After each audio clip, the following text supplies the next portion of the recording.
आइए दोस्तों,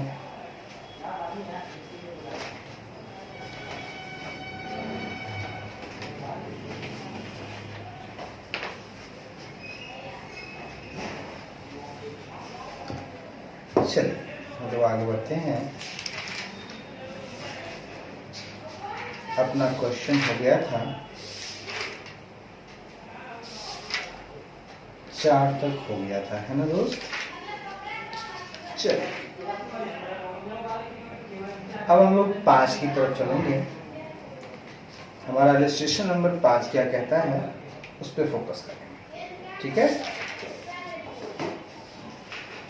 जी। हाँ, 5 पे फोकस कीजिए, फिर 6 पे फोकस करेंगे और आगे बढ़ते चलेंगे, ठीक है।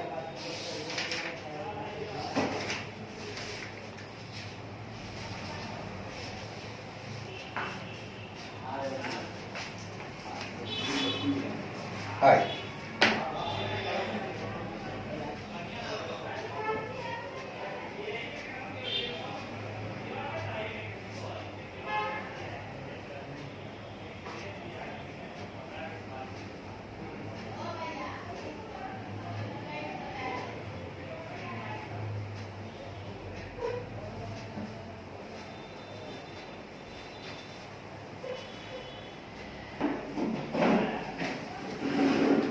हाय।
कहता है एबीसी कंपनी जो है उसने सेल करता है, वो बेचता है प्लम्बिंग फिक्चर्स।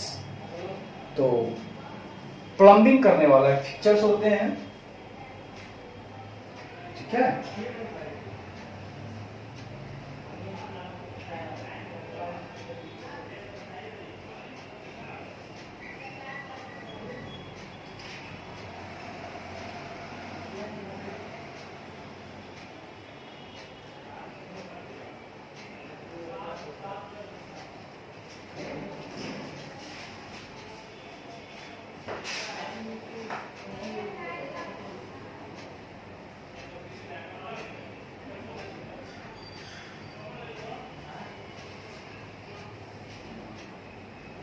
ठीक है, इसको हम लोग पाइपलाइन बोलते हैं, तो है ना, पाइप वगैरह बिछाना। तो कह रहा है कि एबीसी जो है वो प्लम्बिंग का जो सामान होता है संयंत्र होता है, उसको बेचता है ऑन टर्म्स ऑफ 2/10। शर्त क्या है?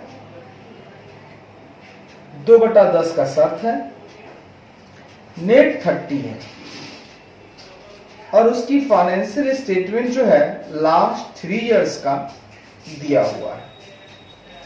एक 20-21 का दिया हुआ है, 21-22 का दिया हुआ है और 22-23 का दिया हुआ है। 3 साल का दिया हुआ है। 20-21 का दिया हुआ है, 21-22 का दिया हुआ है और 22-23 का दिया हुआ है। चलिए ठीक है। कहता है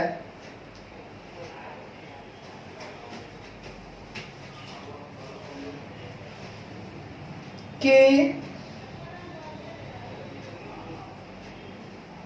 कैश दिया हुआ है, ये फाइनेंशियल स्टेटमेंट है, तो कैश है, अकाउंट रिसीवेबल है, इन्वेंट्री है, नेट फिक्स एसेट है, अकाउंट्स पेबल है, अक्रूवल्स है, मतलब अक्रूड होना, उपार्जन हुआ है,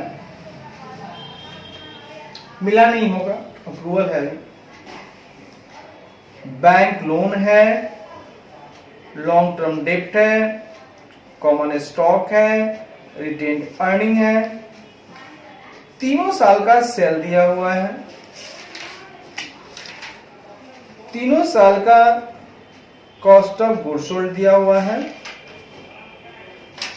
और 3 साल का नेट प्रॉफिट दिया हुआ है। ठीक है, कहता है considering opening balance of account receivable and inventory 2 lakh and 4 lakh respectively as on 1/4/2020, मतलब 1 अप्रैल 2020 का ये कह रहा है कि जो अकाउंट रिसीवेबल हैं उनको आप 2 लाख लो, यानी डेटर्स को आप 2 लाख लो, इन्वेंट्री जो ओपनिंग है उसको आप 4 लाख लो। फिर कहता है analyzing the company's financial condition and performance over the last 3 years, are there any problems? बात बहुत फतेह की है, सीधा कर आप क्या निकालना है आपके ऊपर है।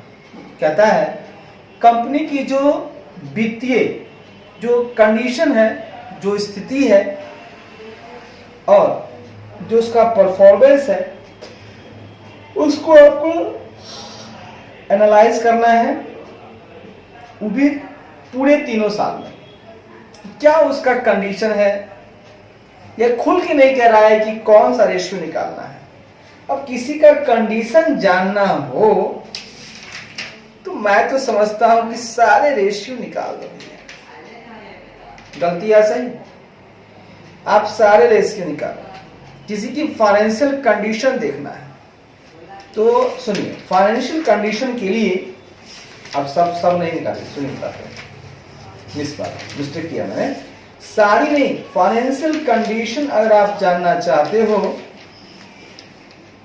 तो देखिए कह रहा है परफॉर्मेंस भी हम जानना चाहते हैं। परफॉर्मेंस के लिए तो आपको total asset turnover, fix asset turnover, ये जो है capital turnover, working capital turnover, inventory turnover, debtor turnover, receivable turnover और पेबल टर्नओवर निकालना चाहिए। और लिक्विडिटी रेशियो निकालने के लिए, उसका फाइनेंशियल कंडीशन देखने के लिए करंट रेशियो, ठीक है, क्विक रेशियो जिसे हम लोग एसिड टेस्ट रेशियो भी कहते हैं, वो निकाल लीजिए। तो इस तरह से कुछ काम की चीजें आप निकाल लीजिए। क्योंकि आप फाइनेंशियल उनका कंडीशन देखना चाहते हैं तो मैं समझता हूं कि आप इतने रेशियो को निकाल लीजिए, बेहतर होगा। आइए फिर देखते हैं, ठीक है।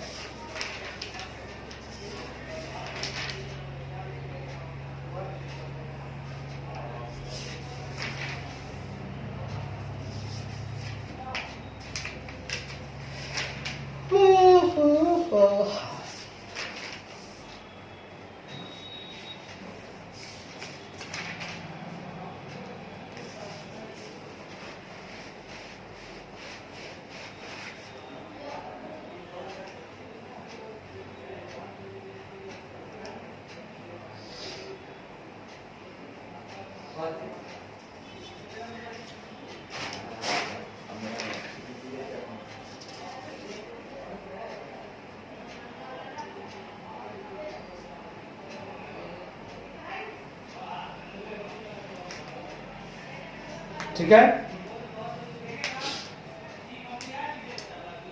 आइए फिर बात करते हैं। चलिए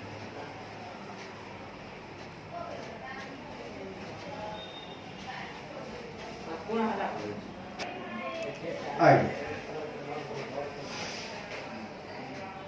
तो हम लोग क्या करेंगे इसमें, हम लोग करेंगे क्या, तो देखिए आइए क्या करेंगे बताते हैं। 3 साल का है और तीनों साल का आपको निकालना है, ठीक है। अरे 3 कॉलम बनेगी, 4, 1 2 3 4, ठीक है। चलिए ये नंबर है आपका इलस्ट्रेशन 5, इलस्ट्रेशन 5 का सॉल्यूशन, ठीक है।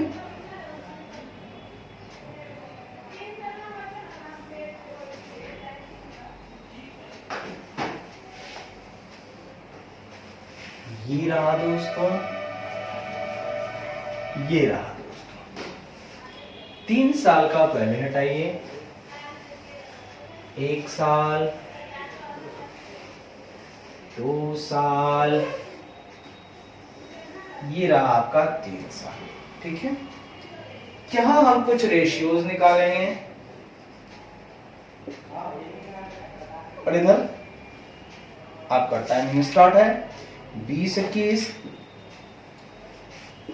2020 21 2021 22 2022 और 23। सबसे पहली रेशियो निकालेंगे हम लोग करंट रेशियो।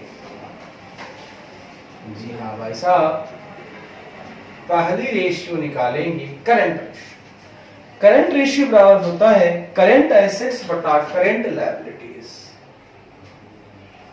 करंट एसेट बटा करंट लायबिलिटीज। आइए देखते हैं करंट एसेट्स क्या है मेरे पास।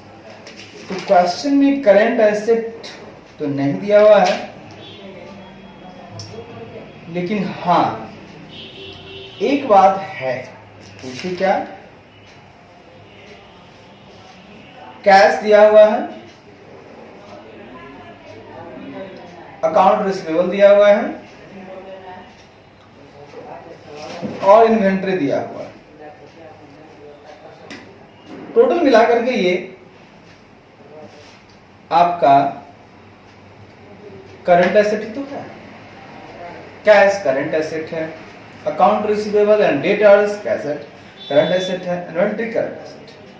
टोटल है आपका 36 760 895। इसका है 6,30,000, उसका है आपका 7,60,000 और इसका है आपका 8,95,000।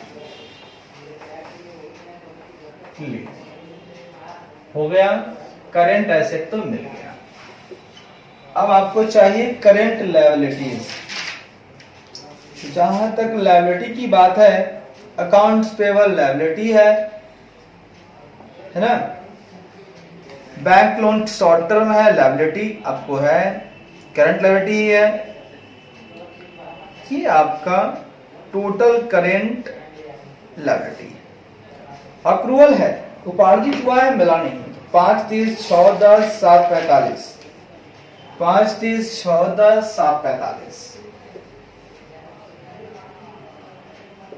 5,30,000, 6,10,000 और 7,45,000।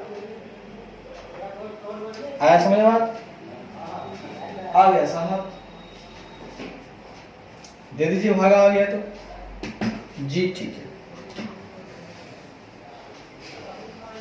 36 35 7 60 6 10 8 95 7 45। ये काटिए, ये काटिए, ये काटिए, ये काटिए, ये काटिए, ये काटिए, ये काटिए, ये काटिए। 63 भागा 53,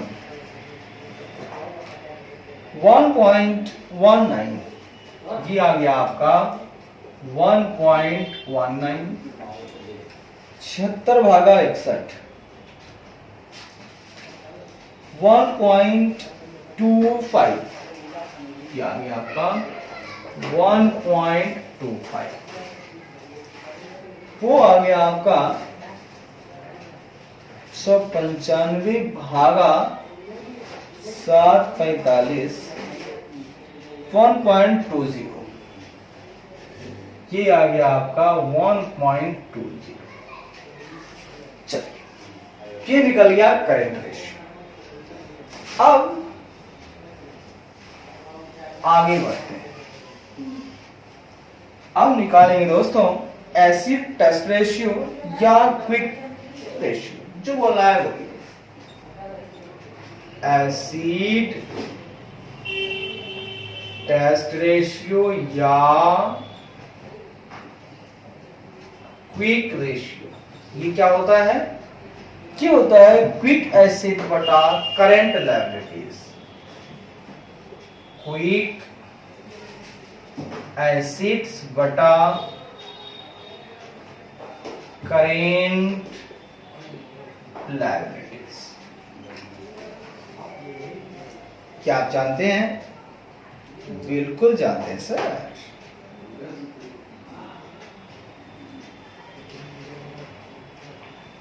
आगे जब जानते हैं तो आगे बढ़िए।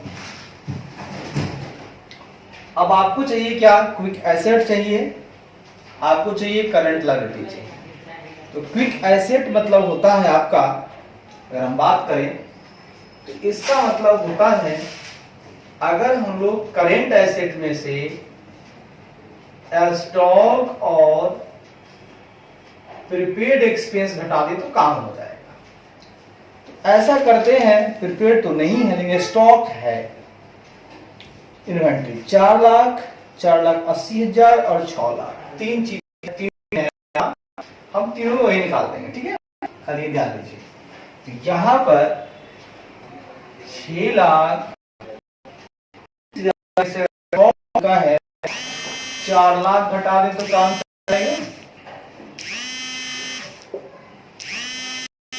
चल जाएगा।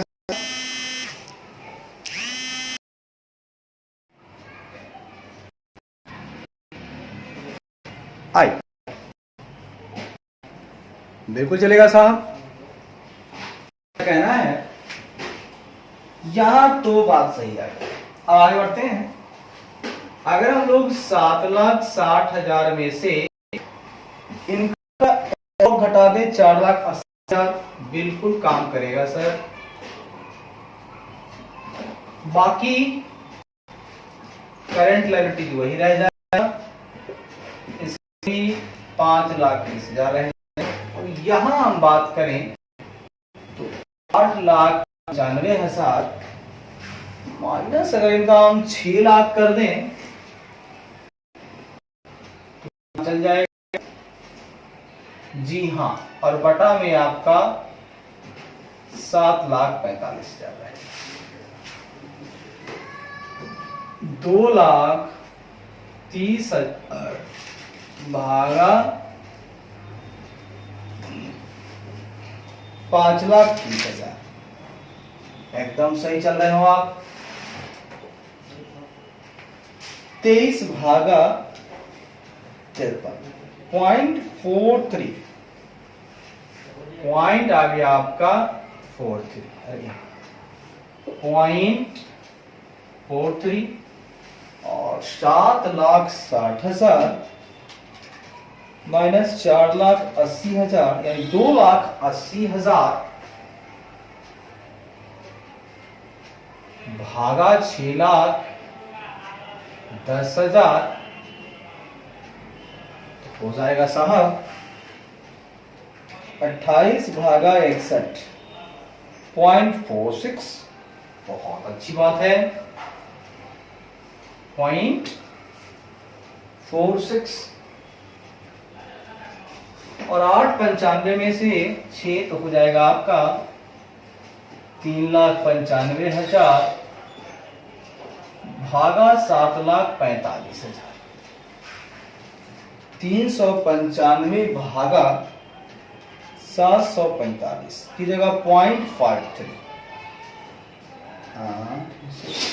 सॉरी 295, आपको 295 भागा 745 0.39 तो 0.40, ठीक है 0.40। हमने ये भी निकाल लिया, करंट निकाल लिया, फिर हमने क्विक निकाल लिया। अब निकालना चाहते हैं हम लोग रिसीवेबल टर्नओवर रेशियो। अच्छी बात है, रिसीवेबल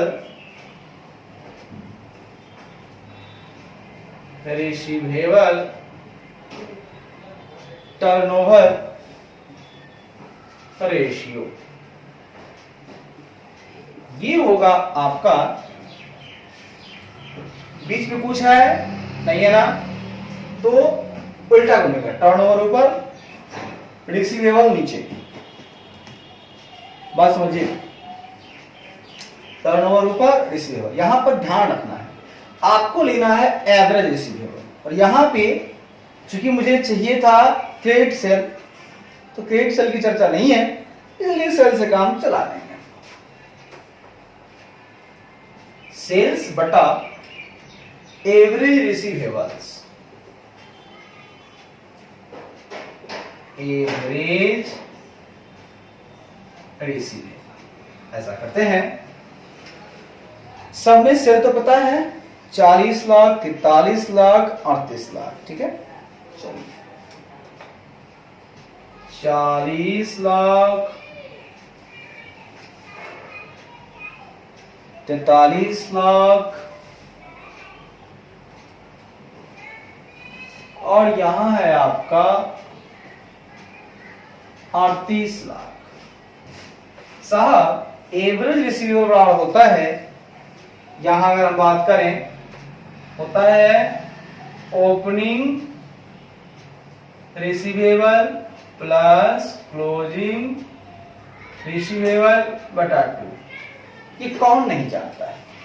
एवरेज निकालने के लिए ओपनिंग और क्लोजिंग को जोड़ के हम लोग 2 से भाग दे देते हैं, तो काम मेरा हो जाता है। तो साहब रिसीवेबल आपके पास क्या है, कहां है, बताइएगा। तो सर इस क्वेश्चन में नीचे लिखा हुआ है रिसीवेबल का ओपनिंग लेना है, विचार करना है 2 लाख रिस्पेक्टिवली।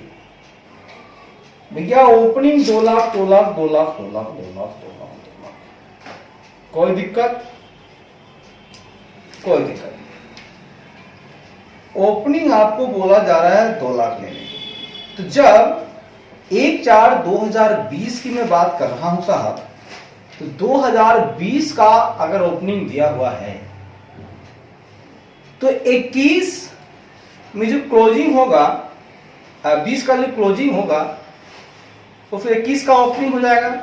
ये कहां तक जायज बात है सर? एकदम बिल्कुल जायज बात है कि एक साल, प्रथम साल का ओपनिंग दिया हुआ है, तो हमें हर साल का ओपनिंग ध्यान से ले लेना होगा, क्योंकि इस साल का क्लोजिंग अगले साल का ओपनिंग बन जाता है। वाह भाई वाह, क्या बात कही आपने। जब ऐसी बातें कही है तो मैं ऐसा करता हूं कि बैलेंस शीट में जो दिया हुआ है आइटम, वो तो मेरा क्लोजिंग है, इसमें कहीं से कोई दिक्कत नो सर। 2 लाख दिया हुआ है और ओपनिंग मेरे को 2 लाख दिया हुआ है। क्या बात कही आप, ओपनिंग 2 लाख दिया हुआ है और बाय चांस क्लोजिंग भी 2 लाख दिया हुआ है, तो 2 लाख प्लस 2 लाख बाई 2 कर दीजिए। 2 लाख बाई 2, ये हो जाएगा आपका 40 लाख भागा 2 लाख, ये आपका 20 निकल के आ जाएगा। कोई टेंशन? कोई टेंशन नहीं। अब याद रखिएगा दोस्तों, ये जो क्लोजिंग है इस बार ओपनिंग बन जाएगा, इस वाले में ओपनिंग बन जाएगा। तो 20-21 का क्लोजिंग है वो 21-22 का ओपनिंग बन जाएगा। अब इसका क्लोजिंग तो लेना पड़ेगा, जी हाँ ले लीजिए। इसका क्लोजिंग दिया हुआ है 2,60,000, ले लीजिए 2,60,000 भागा, यानी 43 लाख भागा 4,60,000 भागा 2, ये हो जाता है आपका 2,30,000। बहुत बढ़िया। अब निकालेंगे आप 43 लाख भागा 2,30,000, 18.70। बहुत बढ़िया, बहुत उम्दा। अब इसका जो क्लोजिंग है 2,60,000, ये यहां बन जाएगा ओपनिंग। अब अच्छी बात है, इसकी क्लोजिंग की बात मैं करूं, ये है 2,90,000 बटा 2 कर देते हैं।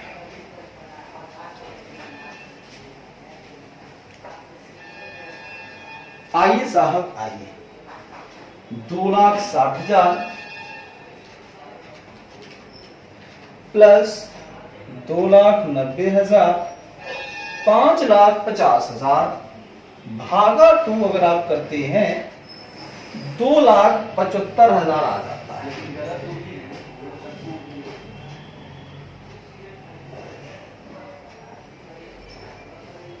इस हिसाब से देखा जाए तो ये हो जाएगा आपका 13.82। वाह वाह वाह वाह, ये भी समझ में आ गया। चलिए आ गया तो आगे बढ़िए। अब हमारे पास आ रहा है, क्या आ रहा है, जब रिसीवेबल की बात होगी तो एक इसके साथ निकालिएगा एवरेज कलेक्शन पीरियड। क्या निकालिएगा आप साहब? Average collection period. तो कुछ नहीं करना है, जब कलेक्शन की बात होगी तो एवरेज रिसीवेबल उल्टा कर दीजिएगा और नीचे में कर दीजिएगा साहब, क्या नीचे कर दीजिएगा, इसका 2 नियम। जो रिसीवेबल टर्नओवर आप निकाल के लाए हैं, बात समझिएगा दोस्त, जो रिसीवेबल टर्नओवर लेकर आए हैं आप, है ना, उसको नीचे, मतलब इसका 2 नियम है, दोनों से काम कीजिए आप। आपने कहा एवरेज कलेक्शन पीरियड की बात, तो ध्यान दीजिएगा, कलेक्शन कलेक्शन कलेक्शन,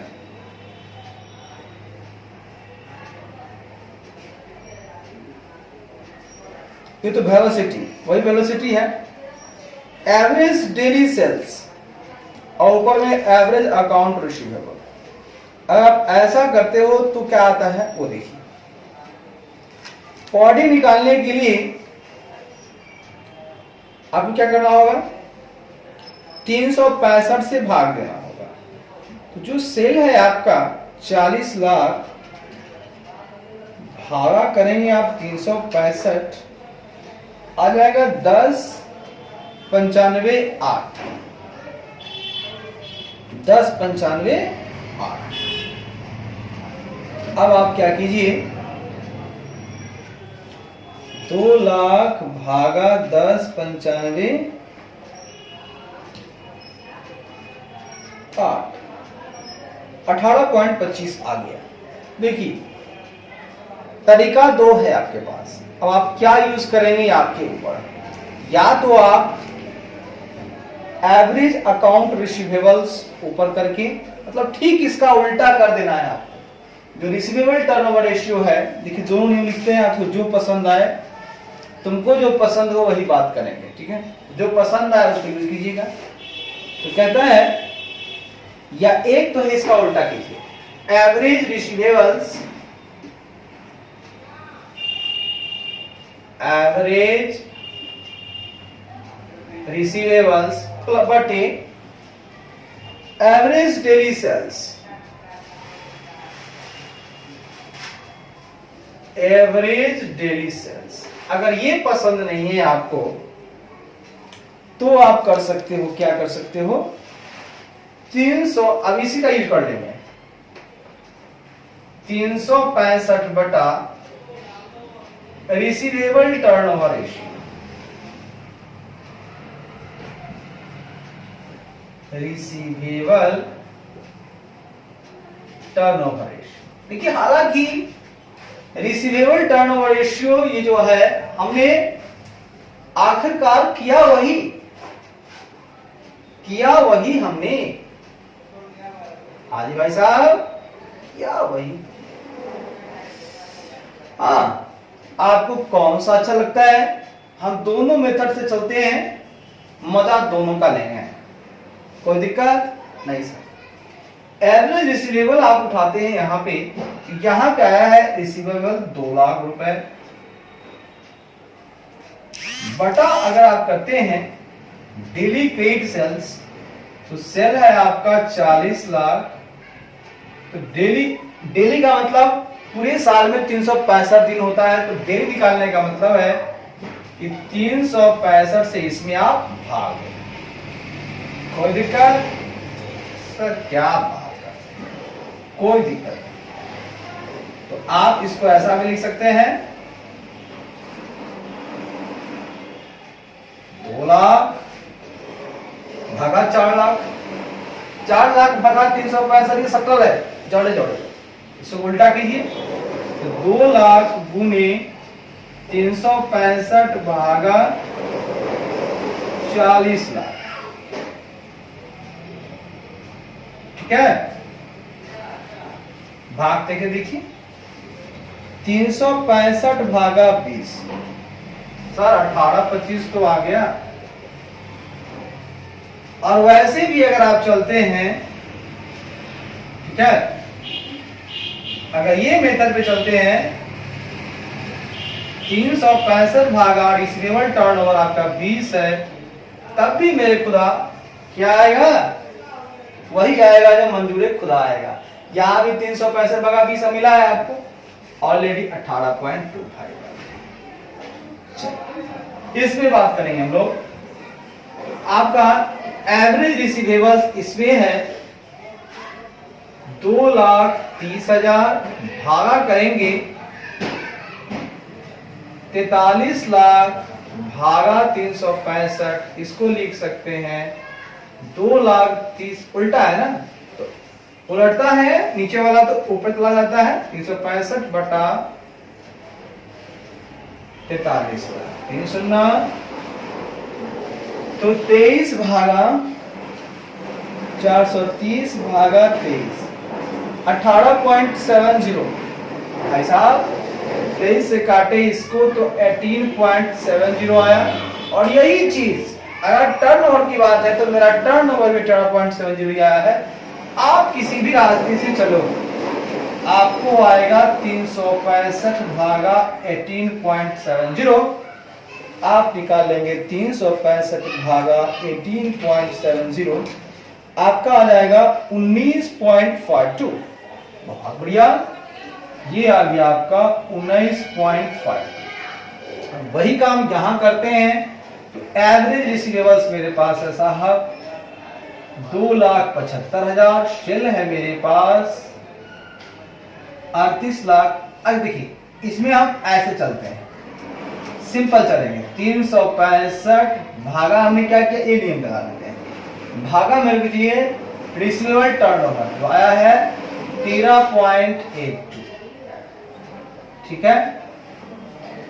365 भागा 13.82 आ गया 26.41।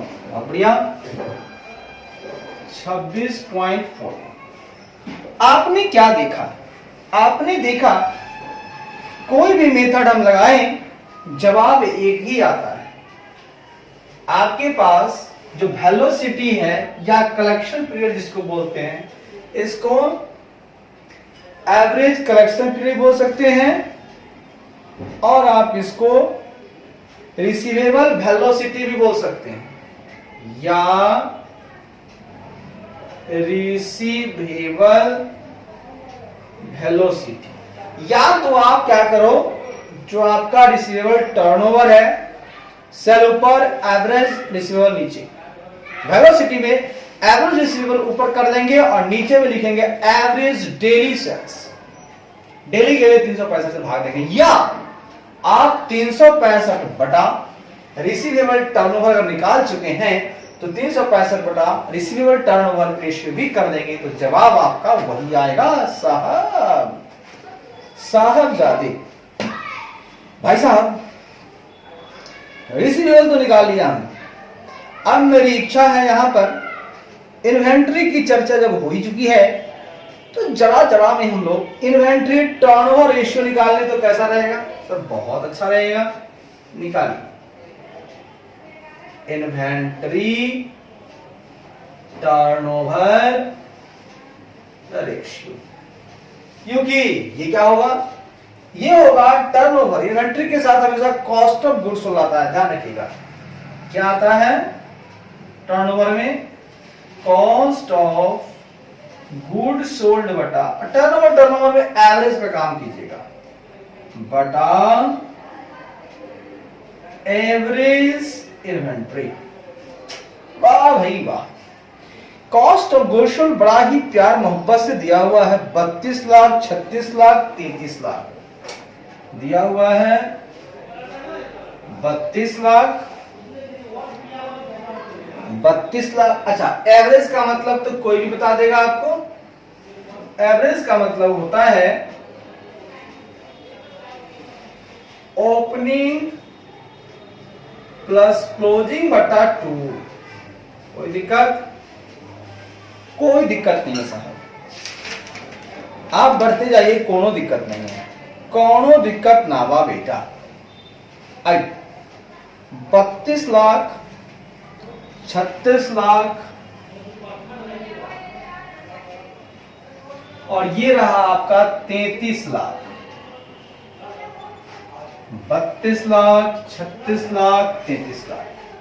साहब इन्वेंट्री हमारा ओपनिंग 2020 का दिया हुआ है। अरे 20 का मिल गया, काम हो गया। 4 लाख इसका है और उसका क्लोजिंग भी 4 लाख। ऐसा कीजिए, 4 लाख प्लस 4 लाख बटा 2, ये हो गया आपका 32 लाख भागा 4, 4 8 में से 2 से भाग देंगे तो 4 लाख बचेगा, यानी ये आ गया हमको 8। कोई दिक्कत बाका ना बा। अब ये क्लोजिंग इसका बन जाएगा, ये 4 लाख ओपनिंग, फिर इसका क्लोजिंग ढूंढना होगा। इसी में दिया हुआ है 4,80,000, ये है इसका क्लोजिंग, बटा कर दीजिए 2, ये हो गया आपका 36 लाख भागा 8,80,000 भागा 2, 4,40,000। ये भी सही हुआ। 3 शून्य 3 शून्य 360 भागा 44, 8.18। बहुत बढ़िया। 36 लाख भागा 4,40,000 आ गया 8.18। अब इसका जो क्लोजिंग 4,80,000 है, ये इसका ओपनिंग बन जाएगा, क्योंकि एक एक साल का डिफरेंस है। 20-21, 21-22, 22-23। इसका क्लोजिंग दिया हुआ है 6 लाख, बटा कर दीजिए 2, ये हो जाएगा दोस्तों 33 लाख भागा 6 4 10,80,000 भागा 2 करें तो हो जाएगा 5,40,000। 5,40,000 ये ले लीजिए। 330 भागा 54, 6.11। चलिए सर, ये भी निकल गया तो उसी की बात है। अब आगे बढ़िए।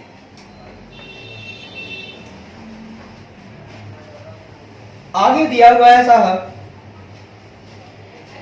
हम निकालना चाहते हैं टोटल डेप्ट टू नेट वर्थ। टोटल डेप्ट टू नेट वर्थ, बीच में जो लगा हुआ है तो घड़ी के साइड घूमेगा तो टोटल डेप्ट ऊपर, नेट वर्थ नीचे। टोटल डेप्ट ऊपर, नेट वर्थ नीचे। नेट वर्थ क्या होता है? नेट वर्थ मतलब आपका पैसा। इक्विटी वाले भैया, आपका पैसा, तो आपका पैसा मतलब ऋण वगैरह नहीं लेंगे हम। तो आपके पैसे की बात मैं करूं, आपके पास लॉन्ग टर्म डिप्ट है, कॉमन स्टॉक है, रिटेन अर्निंग है। मेरे को लगता है कि जो कॉमन स्टॉक आपके पास है वो आपका हुआ। लॉन्ग टर्म डिप्ट लेंगे नहीं, ये इक्विटी में आएगा नहीं, तो मेरे हिसाब से नेट वर्थ आपका है, यही दो है आपका net worth. Common stock, retain earnings, common stock, retain earnings. अच्छी बात है, निकाल लीजिए। टोटल डेब्ट टू नेट वर्थ आप निकालेंगे, टोटल डेब्ट टू नेट वर्थ बराबर टोटल डेब्ट बटा नेट वर्थ बराबर। टोटल डेब्ट का मतलब होता है दोस्तों short term plus long term डेब्ट। Short term plus long term डेब्ट बटा नेट वर्थ यहां पे बन जाएगा आपका common stock plus retained earnings.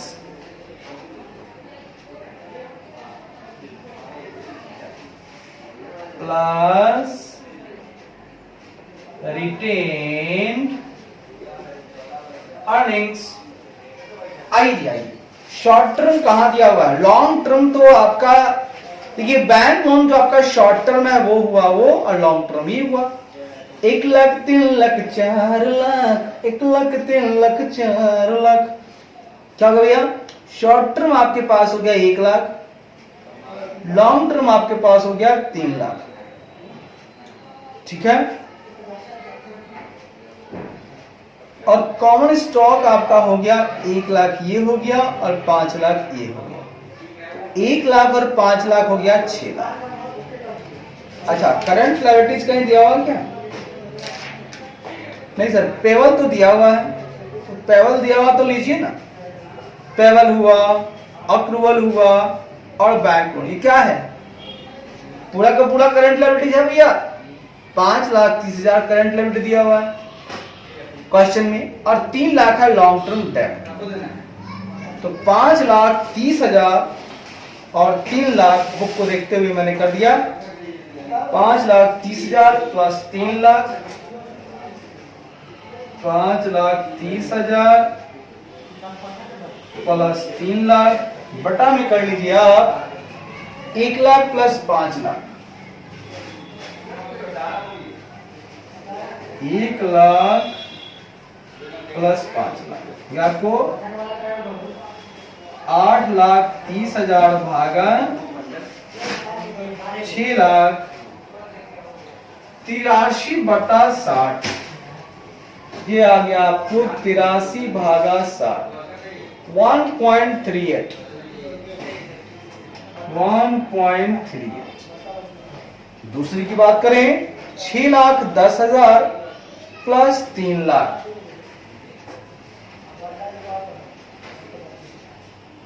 Plus 3 lakh long term है, और शॉर्ट टर्म 6,10,000 है। कॉमन स्टॉक 1 है, रिटेन 550 है। रिटेन अर्निंग्स है ना, वो आपका अपना अर्निंग्स है।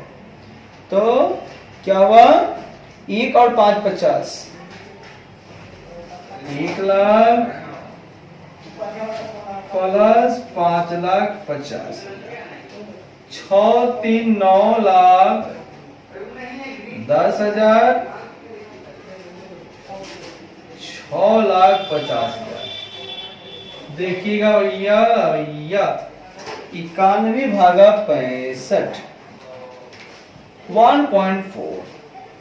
चलिए भैया ये भी आ गया।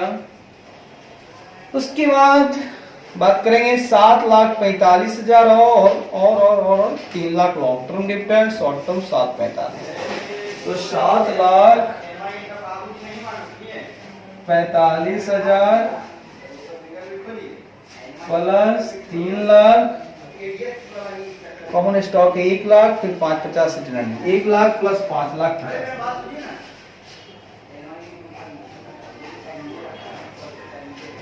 ठीक है, आपको 10,45,000 भागा 6,50,000, 10,45 भागा 6,50, ये आ गया आपको 1.61। चलिए ये भी बात सही है। इस तरह से हम लोगों ने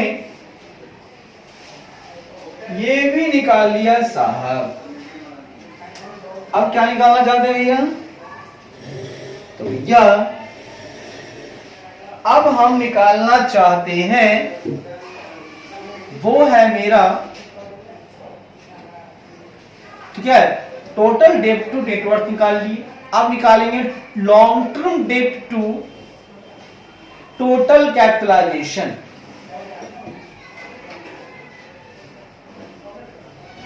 long term debt to total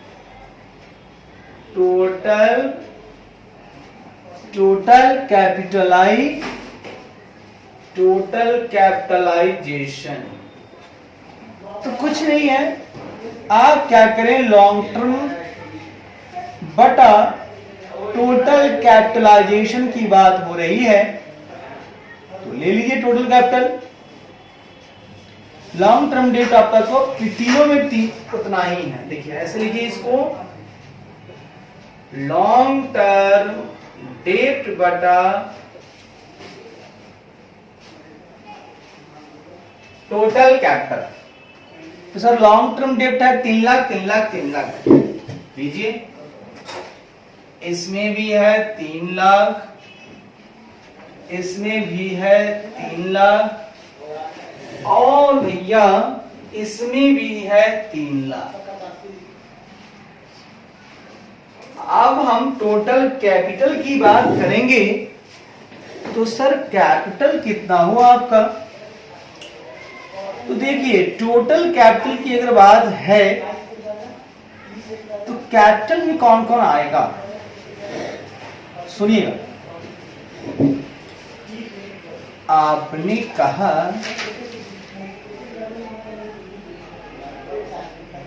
आपके पास टोटल करेंट एसेट है 6,30,000 और टोटल करेंट एसेट है आपके पास 5,30,000, है ना? इसको जरा समझने का प्रयास करें,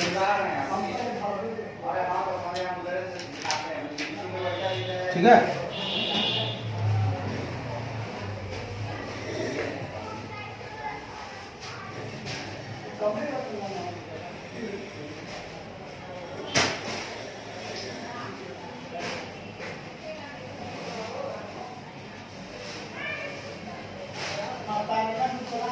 देखिए भैया,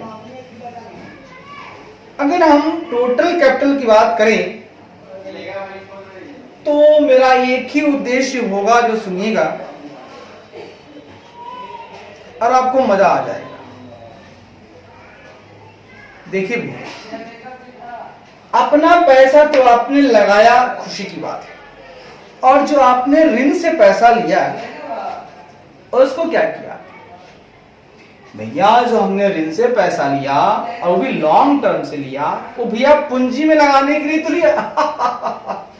तो यहां पे टोटल कैपिटलाइज की बात अगर हम करें, कैपिटलाइजेशन की बात करें तो इसमें आ जाएगा आपके पास long term debt plus common stock plus retain earnings आपका आ जाएगा। कोई दिक्कत? No sir. तो ले लीजिए तीनों, 3 लाख, 1 लाख, 5 लाख। 3 लाख, 1 लाख, 5 लाख। ये हो जाएगा आपका 3 लाख भागा 9 लाख। 3 लाख भागा 9 लाख, 3 भागा 9, ये आ जाएगा आपको 0.33। क्या आ जाएगा भैया? ये आ जाएगा आपका 0.33। दूसरे की बात हम करें तो लॉन्ग टर्म है 3 लाख, कॉमन है 1 लाख, रिटर्न है 550। 3 लाख, 1 लाख, 5 लाख 50 हजार। 3 लाख, 1 लाख, 5 लाख 50 हजार। ये हो जाएगा आपका 3 लाख भागा 9 लाख 50 हजार। 30 भागा 95,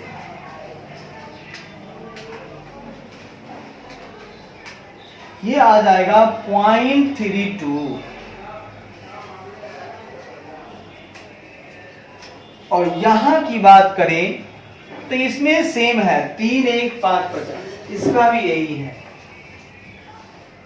3 लाख, 1 लाख प्लस 5.5 लाख जाएगा आपका 3 लाख भागा 9 लाख 50 हजार। ये तो भैया आंख बंद करके 0.32 ही है। इस तरह से हम लोगों ने long term debt to total capitalization भी निकाली है। बढ़िया का सर, अब हम निकालना चाहते हैं ग्रॉस प्रॉफिट मार्जिन। क्या निकालना चाहते हैं भैया? लास्ट में निकालना चाहते हैं, उसके बाद दूसरा निकाल करेंगे। हम निकालना चाहते हैं ग्रॉस प्रॉफिट मार्जिन। वो निकलता है ग्रॉस प्रॉफिट बटा सेल्स। ये भी सही है, ग्रॉस प्रॉफिट बटा सेल्स। ग्रॉस प्रॉफिट कैसे आएगा? जब हम लोग सेल्स में से कॉस्ट ऑफ गुड्स सोल्ड घटा दें। कॉस्ट ऑफ गुड्स सोल्ड घटा दें तो प्रॉफिट आ जाएगा। तो सर सेल दिया हुआ है 40 lakh, cost of goods sold है 32 लाख। यानी कि 40 लाख सेल में से हम 32 लाख घटा दें तो आ जाएगा ना प्रॉफिट। भागा दे देंगे 40 लाख से, यानी 8 लाख भागा 32 लाख अगर हम करें दोस्तों, नहीं 32 कैसे हुआ? 40 है ना। 8 भागा अगर हम लोग 40 लाख करें तो 8 भागा 40 भैया ये आ जाएगा 0.2। उसी तरह से आगे बढ़े। 43 लाख है सेल्स दूसरे का और कॉस्ट ऑफ गुड्स सोल्ड है 36 लाख। यहां कर दीजिए 43 लाख माइनस 36 लाख और इसका सेल भैया 43 लाख ही रहने दीजिए। कोई दिक्कत? कोई दिक्कत नहीं। ये हो गया आपका प्रॉफिट। यहां 7 लाख भागा कर दीजिए आप 43 लाख, यानी भैया 7 भागा 43। ये हो जाता है जी दोस्तों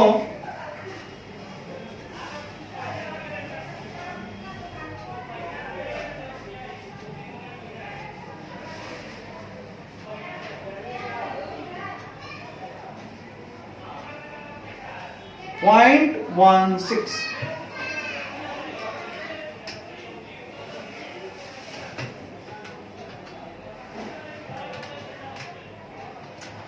तीसरी बात हम करें तो इनका सेल है 38 लाख और कॉस्ट ऑफ गुड सोल्ड है 33 लाख। 38 लाख सेल है, 33 lakh cost of good sold है, भागा दे दीजिए 38 लाख से। ये हो गया आपको 5 लाख भागा 38 लाख। कोई दिक्कत? ये कर देंगे 5 भागा 38 पॉइंट 13। वाह भाई वाह। तो इस तरह से हम लोगों ने इतने सारे रेशियो को निकाल लिया है। बाकी आपसे फिर चर्चा हम करेंगे ही और कर ही रहे हैं आगे।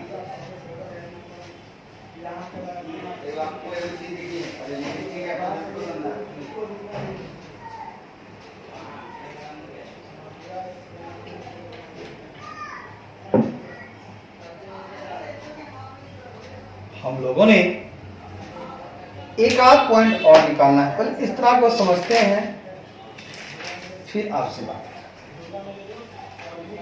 हमको बोला गया दो चीज समझने के लिए। सीधा कहा गया कि आपको फाइनेंशियल कंडीशन कंपनी का देखना है और उनका परफॉर्मेंस देखना है। अब आपको जो रेशियो निकालना है निकाल के देख लीजिए। फाइनेंशियल कंडीशन देखना है उनको और ठीक है परफॉर्मेंस देखना है। ठीक है, पहला निकाला हमने करंट रेशियो, जो होता है करंट एसेट बटा करंट लायबिलिटी, निकाल दिया पूरे का। फिर हमने निकाला एसेट टेस्ट रेशियो या क्विक रेशियो, इसे बोलते हैं क्विक एसेट बटा करंट लायबिलिटी। क्विक एसेट में हम लोग कैसे करते हैं, current asset minus stock minus prepaid expense. Prepaid नहीं है तो सिर्फ stock, current asset minus stock कर देंगे, काम होगा। फिर हमने निकालना चाहा भैया रिसीवेबल का क्या है, परफॉर्मेंस देखना चाह रहे हैं इसका, तो रिसीवेबल निकाल लीजिए। रिसीवेबल टर्नओवर रेशियो होता है आपका सेल्स या क्रेडिट सेल्स जो आपके पास है अवेलेबल वही कीजिए बटा एवरेज रिसीवेबल्स। रिसीवेबल ओपनिंग दिया हुआ था पहले साल का था और क्लोजिंग दिया हुआ था पहले साल का, तो दोनों करके कर लिए। अब जो पहले साल का क्लोजिंग है अगले साल का ओपनिंग हो जाएगा, क्लोजिंग दिया ही था, भागा देके काम कर लिए। अब एवरेज कलेक्शन पीरियड निकाल लेते हैं। तो एवरेज कलेक्शन पीरियड या रिसीवेबल वेलोसिटी बात एक ही है, उसका दो मेथड है, या तो 365 भागा रिसीवेबल टर्नओवर रेशियो कर दीजिए, नहीं तो आप एवरेज रिसीवेबल को एवरेज डेली सेल से भाग दे दीजिए, काम हो जाएगा। फिर हमने निकाला इन्वेंट्री टर्नओवर रेशियो, जो inventory turnover cost of goods को उसके साथ संबंध होता है इसका इन्वेंट्री का। अगर नहीं होता तो सेल लेते, अगर है सीओजीएस तो वही लेंगे। वैसे ही रिसीवेबल का संबंध होता है क्रेडिट सेल से, नहीं है तो सेल से काम चला लिए। होता है कॉस्ट ऑफ गुड्स बटा एवरेज इन्वेंट्री टर्नओवर रेशियो, वो भी निकालिए। फिर टोटल एसेट टू नेटवर्थ निकाले। नेटवर्थ अपनी संपत्ति, तो होता है टोटल डेब्ट बटा नेटवर्थ। टोटल डेब्ट में short term plus long term डेब्ट। शॉर्ट टर्म डेब्ट में जो है सब ले लिए। तो शॉर्ट टर्म में आपका जितना भी लायबिलिटी का पार्ट है, चाहे पेबल है, चाहे अप्रूवल है, हाँ चाहे बैंक लोन शॉर्ट टर्म है, सबको ले लिए। और लॉन्ग टर्म दिया हुआ था 3 लाख, तो 3 लाख था, उसको जोड़ दिए। अब नेट वर्थ में आपका अपनी कमाई, तो जो रिटेन अर्निंग थी आपकी वो तो अपनी कमाई हो ही गई। एक कॉमन स्टॉक है, ठीक है ना, अपना ही स्टॉक है रखा हुआ है पहले से, वो दोनों को जोड़ लिए, नेटवर्थ आ गया, भाग दे दी, काम हो गया। फिर निकाल दिया आपको हम long term debt to total capitalization. माना कि लॉन्ग टर्म डेप्ट है 3 लाख बटा, लेकिन जब टोटल कैपिटलाइजेशन की बात होगी तो अपना पैसा और लॉन्ग टर्म में जो आप लिए हो, लॉन्ग टर्म में पैसा किस लिए लेते हो, व्यापार में लगाने के लिए, तो वो लॉन्ग टर्म भी आ जाएगा, जुड़ के कैपिटलाइजेशन बन जाएगा। तो ऐसे आपका कॉमन स्टॉक था और रिटेन अर्निंग था ही, आपका अपना पैसा प्लस लॉन्ग टर्म डेप्ट है वो भी जोड़ लीजिए, तीनों आपका हो जाएगा कैपिटलाइजेशन में। तीनों को जोड़ के भाग दे दीजिए, लॉन्ग टर्म डेप्ट में निकल जाएगा। ग्रॉस प्रॉफिट मार्जिन फिर निकाला हमने। ग्रॉस प्रॉफिट सेल्स होता है। ग्रॉस प्रॉफिट कैसे निकलता है, तो सेल्स माइनस से हम लोग कॉस्ट ऑफ गुड्स सोल्ड करते हैं, बड़े प्यार से हमारे पास ग्रॉस प्रॉफिट आ ही जाता है। ऐसे करके यहां तक हम लोग पहुंच गए। अब दोस्तों जब यहां तक पहुंच ही चुके हैं तो कुछ एक आध रेशियो और निकालते हैं। जी हाँ, अब निकालना चाहते हैं हम नेट प्रॉफिट मार्जिन रेशियो। इसे रोक के आप लिख लेंगे बिल्कुल। अब इसमें हम अगला रेशियो एक निकालते हैं। इसकी बात हो गई, कॉपी में रहेगा, चर्चा हम लोग करेंगे। देखिए अगली रेशियो हम निकाल रहे हैं आपके साथ, वो है आपका नेट प्रॉफिट मार्जिन। क्या निकाल रहे हैं? Net profit margin. Net profit का मतलब तो नेट प्रॉफिट दिया हुआ है, तो नेट प्रॉफिट बटा सेल्स कर दे तो क्या मजा आ जाएगा सर? पूरा मजा आएगा सर। तो नेट प्रॉफिट बटा सेल्स कर दीजिए, आनंद लीजिए। नेट प्रॉफिट तीनों का दिया 3 लाख, 2 लाख, 1 लाख। 3 लाख, 2 लाख, 1 लाख। ये दिया हुआ है आपका 3 लाख, ये आपका दिया हुआ है 2 लाख, ये आपका दिया हुआ है 1 लाख। सर बहुत अच्छी बात कहे आप। अब सेल की बात है तो सेल तो दिया हुआ 40, 43, 38, 40 लाख। फिर दिया हुआ है आपका 43 लाख, फिर दिया हुआ है आपका 38 लाख। लीजिए भैया लीजिए, 3 2 5, 3 2 5, 3 2 5, 3 2 5, 3 2 5, 3 2 5, 3 भागा 40 भाग कीजिएगा साहब। देखिएगा 3 भागा 40 करते हैं, 0.075 आ गया यहां पे।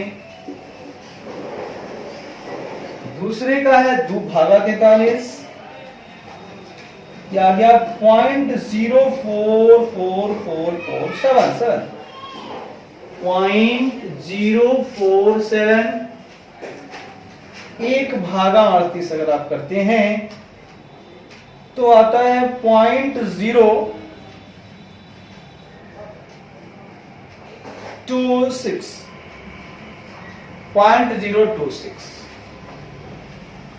सर हम लोगों ने नेट प्रॉफिट मार्जिन भी निकाल लिया, वो होता है नेट प्रॉफिट बटा सेल्स करके निकाल लिया और आसानी से हम लोग निकाल लिए, क्योंकि नेट प्रॉफिट दिया हुआ था, सेल भी दिया हुआ था, निकाल लिया।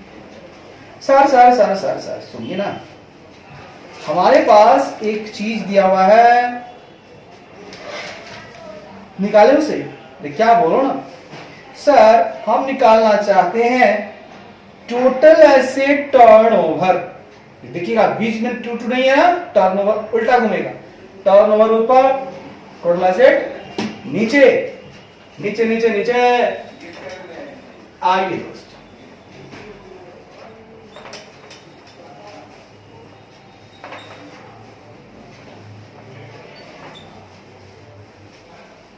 अब हम लोग निकाल रहे हैं दोस्त total asset turnover. Total assets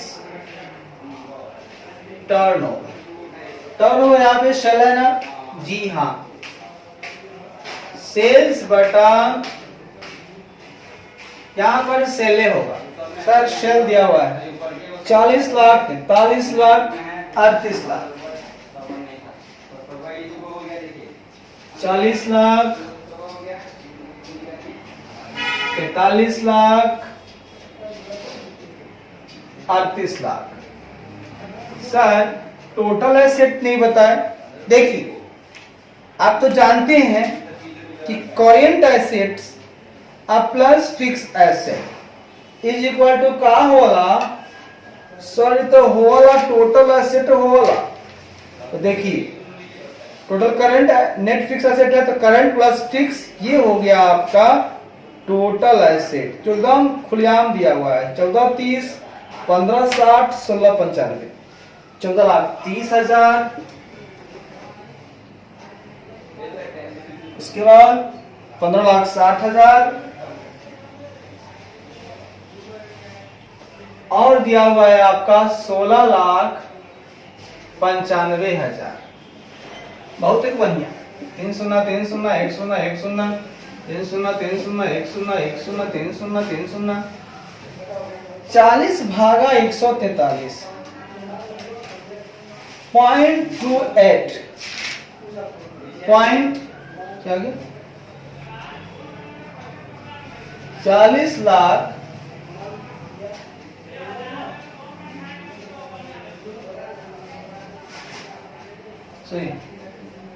एने गलती किया तो 3 0 कटा 1 0 कटा 40 लाख है ना बाबू।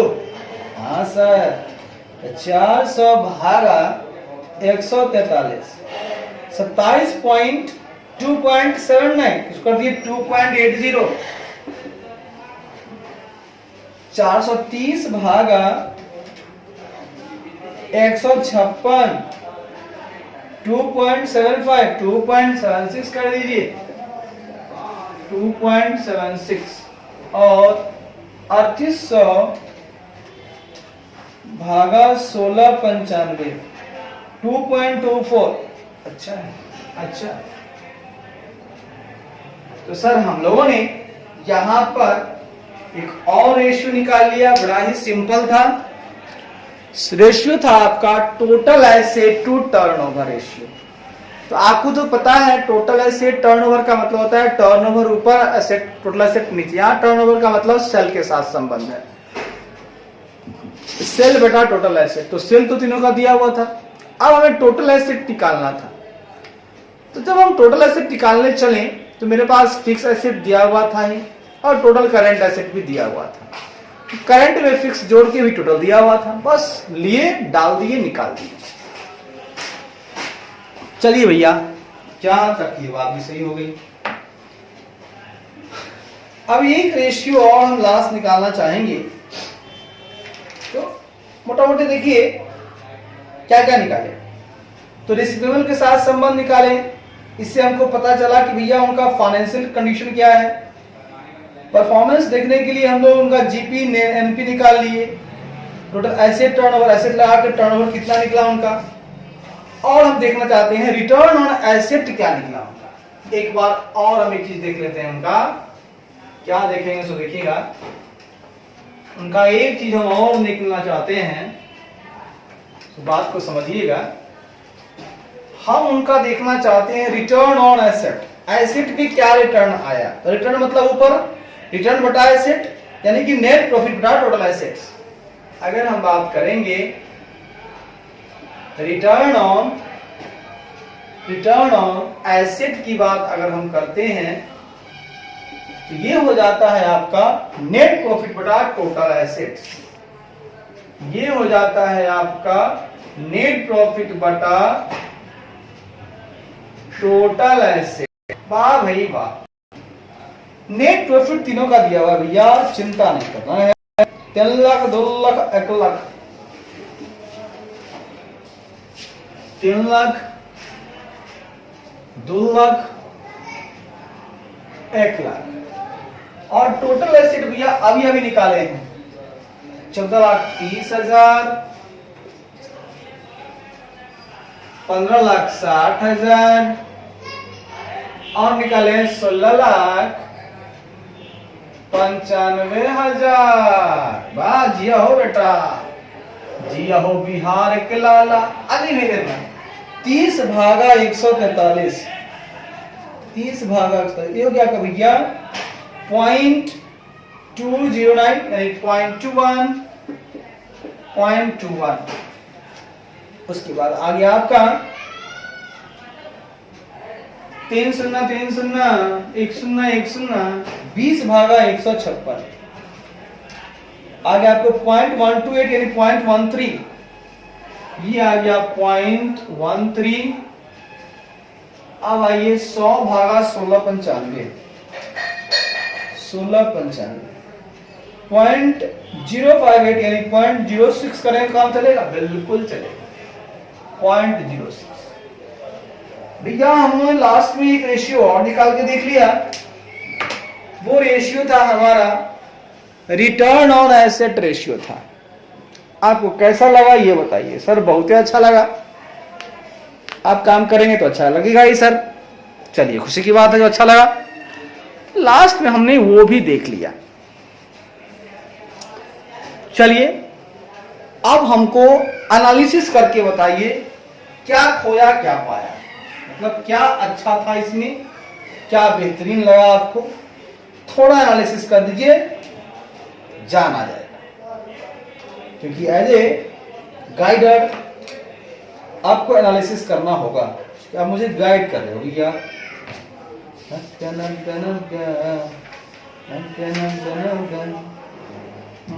मेरे नाम दिया रे, नब्या नब्या नब्या ओ मेरे नब्या नब्या नब्या नब्या नब्या नब्या। मुझे कुछ तुमसे है कहना, कह दो ना, कह दो ना, अभी तो दिल, अभी तो है जे चुप रहना, कह दो ना, कह दो ना, कहना, कह दो ना, कह दो ना, से है कहना, कह दो ना, कह दो ना, दिल का भी है चुप रहना, कह दो ना, कह दो ना, कह दो ना, कह दो ना।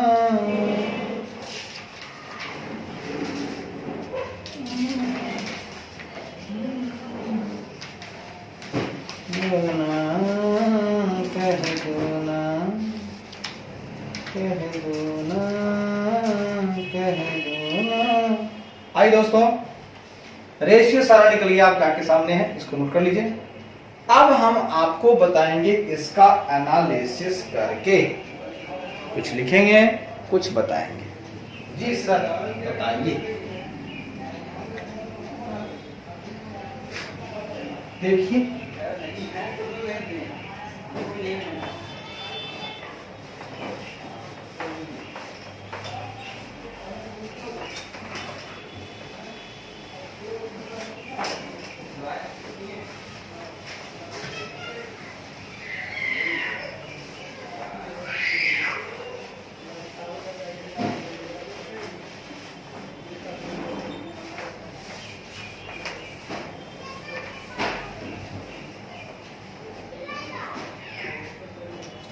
कहता है विश्लेषण हम कर रहे हैं यहां पर।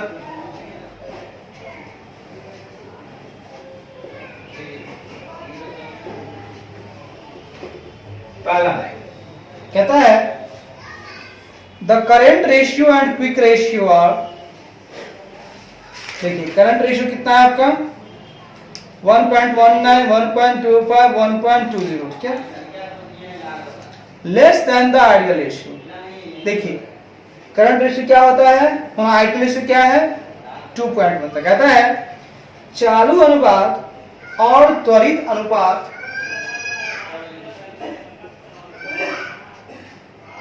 चालू अनुपात और त्वरित अनुपात, ठीक है, आदर्श अनुपात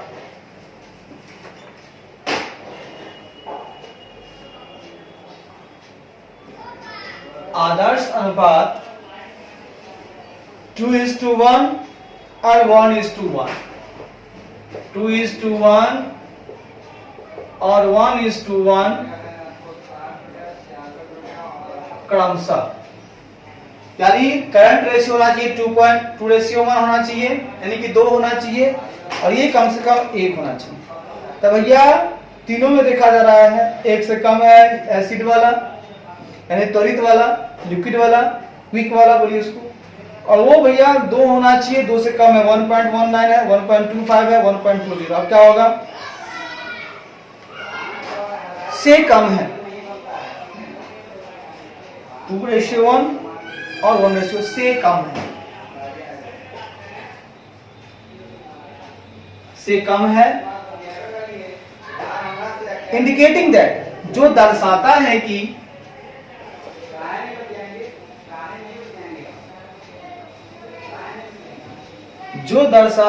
कि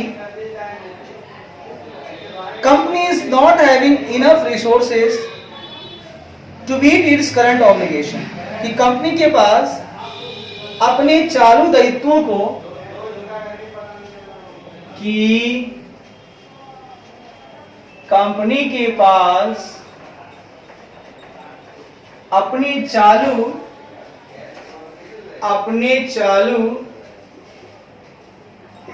दायित्वों को मीट करने के लिए, पूरा करने के लिए, मतलब उनका जो करेंट ऑब्लिगेशन है उसको मीट करने के लिए, उसको पूरा करने के लिए इनफ रिसोर्सेज नॉट हैविंग, पर्याप्त संसाधन नहीं है भैया, के लिए पर्याप्त संसाधन नहीं है। बहुत दुख की बात है, इनके पास पर्याप्त संसाधन नहीं है भैया। अब सुनिएगा दोस्तों,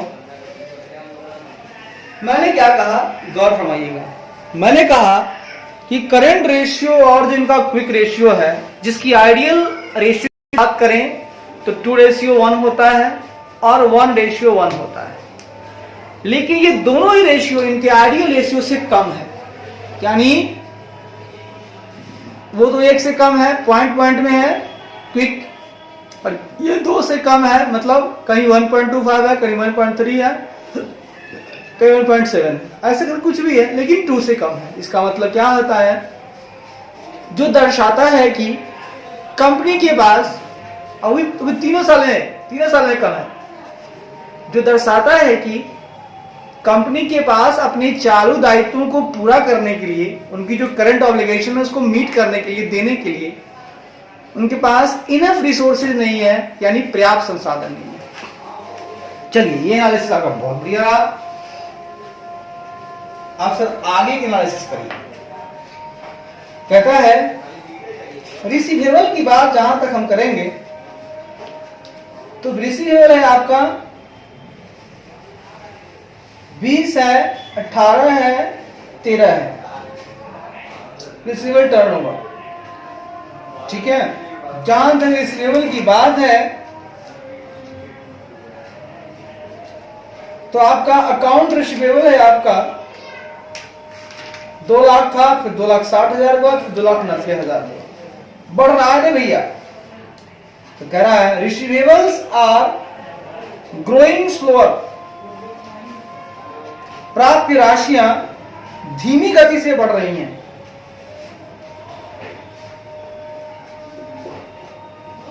प्राप्य राशियां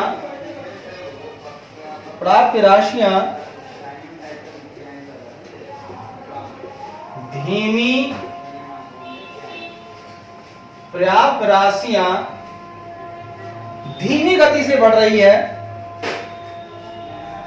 ऑल्दो, हालांकि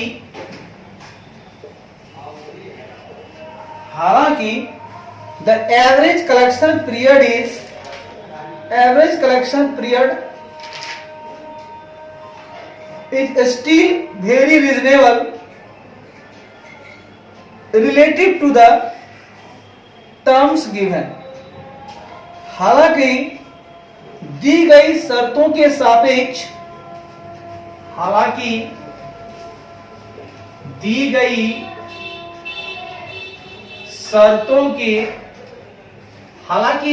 शर्तों के सापेक्ष,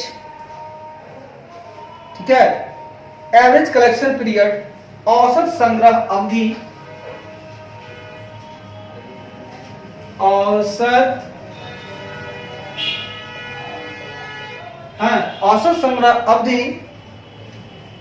संग्रह अवधि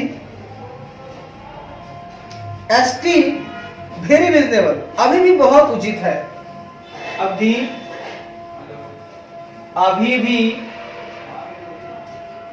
बहुत उचित है। मतलब कलेक्शन आपका लगभग जो है कभी आपका हो जाएगा 18 दिन में, 19 दिन में, 26 दिन, तो लगभग ठीक ठाक चल रहा है, कलेक्शन आपका ठीक ठाक चल रहा है। तो कहता है दोस्तों कि प्राप्त राशियां जो है आपकी धीमी गति से बढ़ रही है। हाँ, हल्की हल्की रिसीवेबल की जो राशियां है वो बढ़ती जा रही हैं, मतलब जो डेटर्स है मतलब कुछ सेल हो रहा है, सेल रहा तब ना डेटर बढ़ रहा है, तो राशियां बढ़ती रही है। लेकिन हालांकि दी गई शर्तों के सापेक्ष जो टर्म्स है उसके रिलेटिव हम देखें तो एवरेज कलेक्शन पीरियड आपका अभी भी वेरी रिजनेबल है, स्टिल वेरी रिजनेबल, अभी भी बहुत उचित है, कोई दिक्कत वाली बात नहीं। आगे कहता है, तीसरा पॉइंट कहता है इन्वेंट्री टर्नओवर इज, और इन्वेंट्री टर्नओवर सबका वर्ड देखेंगे। इन्वेंट्री टर्नओवर कहता है घट रहा है बढ़ रहा है ना, कहता है turnover is slowing, inventory turnover आपका स्लो हो रहा है, थोड़ा सा बढ़ा है अगले, लेकिन फिर बहुत ज्यादा स्लो हो गया, स्लोइंग हो रहा है। तो कहता है inventory turnover is slowing, inventory turnover भी धीमा हो रहा है, इन्वेंट्री टर्नओवर भी, इन्वेंट्री टर्नओवर भी धीमा हो रहा है, as well indicating a relative buildup in inventory, जो इन्वेंट्री में सापेक्षिक वृद्धि, जो इन्वेंट्री में सापेक्षिक वृद्धि का इंडिकेशन है, का संकेत देता है, वृद्धि का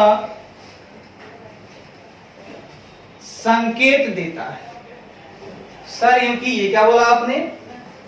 मैंने बोला भाई साहब जो आपकी इन्वेंट्री है 1 लाख सॉरी इन्वेंट्री आपका है इन्वेंट्री आपका है 4,84,000 6 लाख, बढ़ रहा है ना जी? हाँ जी भैया बढ़ रहा है, एवरेज भी देखा जाए तो बढ़ रहा है, 4 है 440 540 बढ़ता जा रहा है। तो कह रहा है कि इन्वेंट्री टर्नओवर भी जो है आपका वो भाई साहब धीमा हो रहा है। अब कैसे धीमा हो रहा है टर्नओवर? जब आपका स्टॉक की बात, जहां तक मैं कह रहा हूं स्टॉक आपका बढ़ रहा है, उस हिसाब से देखा जाए तो आपका जो कॉस्ट ऑफ गुड्स सोल्ड है वो भी आपका चेंज कर रहा है। पहले सर 32 लाख, फिर 36 लाख, फिर 33 लाख, थोड़ा गड़बड़ हो रहा है सर, है ना? बढ़ रहा है घट रहा है, मतलब थोड़ा सा बढ़ा है, पहले से अपेक्षा तीसरे साल में बढ़ा है, लेकिन दूसरे की अपेक्षा घटा है, दूसरा 36 लाख था, तो इस तरह से ये करा। तो कहता है दोस्तों कि इन्वेंट्री टर्नओवर जो है वो भी धीमा हो रहा है, एक तरह से टर्नओवर आपका धीमा हो रहा है, जो कि इन्वेंट्री में रिलेटिव ग्रोथ का इंडिकेशन है। इन्वेंट्री में आपको सापेक्षिक वृद्धि हो रही है, अब इन्वेंट्री बढ़ रहा है, अच्छी बात है, और सेल, भैया सेलो बढ़ना चाहिए ना, कॉस्ट ऑफ गुड्स भी होना चाहिए ना, बढ़ना चाहिए ना, नहीं समझे? कॉस्ट ऑफ गुड्स सोल्ड तो वही है जो होना चाहिए, लेकिन इन्वेंट्री जो आपका है वो थोड़ा बढ़ रहा है। तो इन्वेंट्री में सापेक्षिक वृद्धि का संकेत ये है कि आपका इन्वेंट्री टर्नओवर धीमा हो रहा है, नहीं समझे? अगर नीचे वाला जो है नोमिनेटर डिनोमिनेटर, अगर डिनोमिनेटर बढ़ जाएगा तो टर्नओवर जो आएगा उसका रेशियो तो कमेगा ना जी, बात में है ना? हाँ, ये कह रहा है कि इन्वेंट्री टर्नओवर धीमा हो रहा है, जो इन्वेंट्री में सापेक्षिक वृद्धि का संकेत देता है। अगली बात कहता है the increase in receivables and inventories, सुनिएगा, कहता है प्राप्ति और इन्वेंट्री में वृद्धि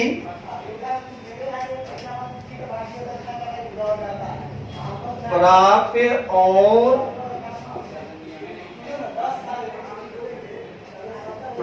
और इन्वेंट्री में वृद्धि, the increase in receivable and inventory coupled with the fact that net worth has increased relative, the fact इस तथ्य के साथ वृद्धि, इस तथ्य के साथ कि इस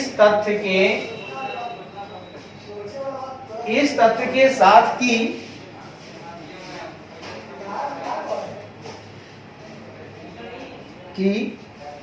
net worth was increase relative, ताकि निवल मूल्य में बहुत कम वृद्धि हुई है, कि निवल मूल्य में बहुत कम वृद्धि हुई है, बहुत कम वृद्धि हुई है, has resulted in the total debt to net worth ratio increasing, जिसके परिणाम स्वरूप कम वृद्धि हुई है,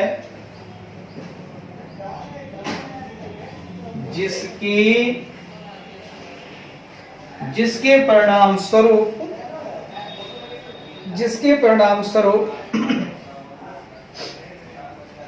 कुल ऋण से निवल मूल्य अनुपात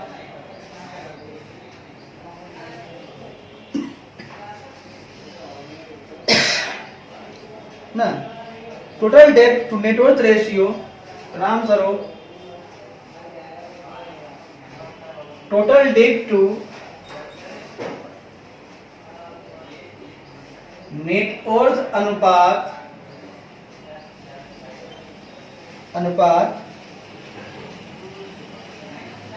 बढ़ गया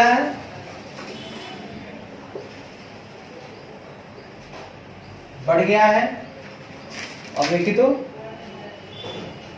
डेप्ट टू नेटवर्थ बढ़ रहा है, ये तो बढ़ रहा है,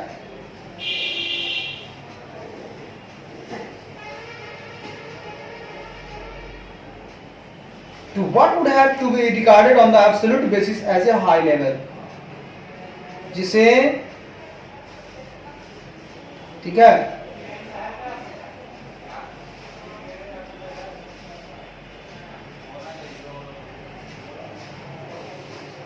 जिसे ऑन एब्सोल्यूट बेसिस, जिसे पूर्ण आधार पर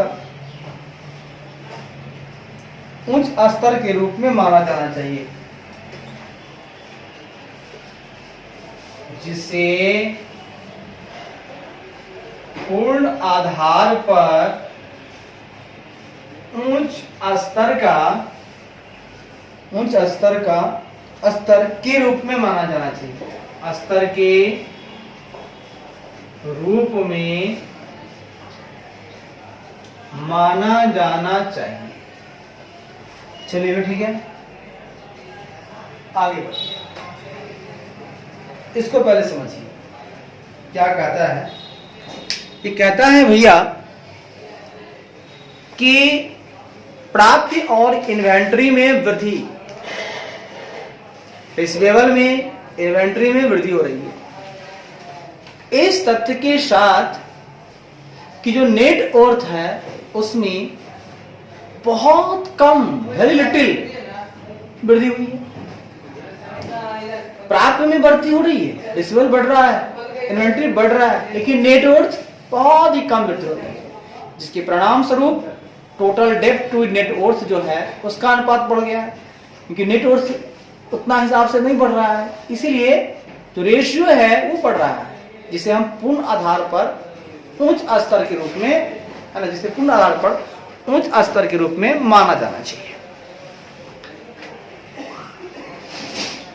आगे कहता है long term debt to total capitalisation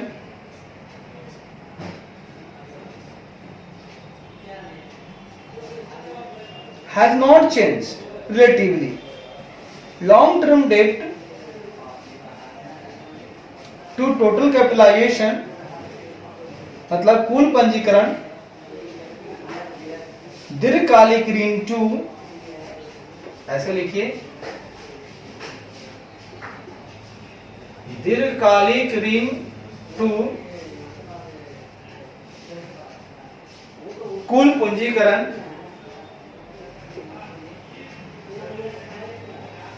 ये रेशियो निकाले थे आप, long term debt to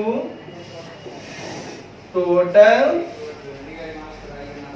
capitalisation, कहता है हैज नॉट चेंज रिलेटिवली, अपेक्षाकृत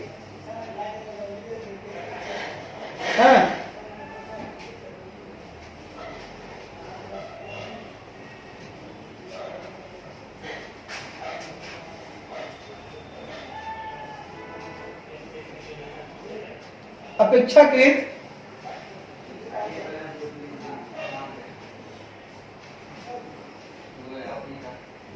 अपेक्षाकृत मतलब अपेक्षाकृत रिलेटिवली, अपेक्षाकृत रूप से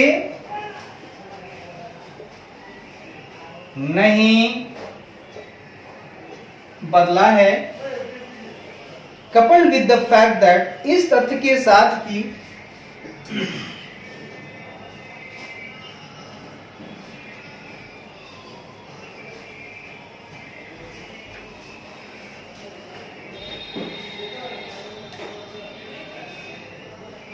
इस तथ्य के साथ की retain earning of only 15,000 made in year 2019, कि वर्ष 2019-20 में केवल वर्ष 2019-20 में वर्ष 2019-20 में केवल 50,000 रुपए की रिटेन अर्निंग हुई है, केवल 50,000 रुपए की रिटेन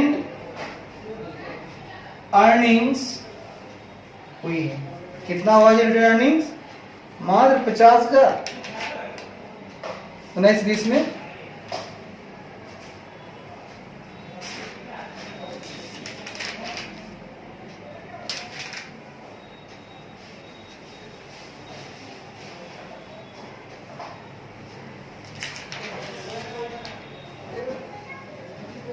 $5 लाख है।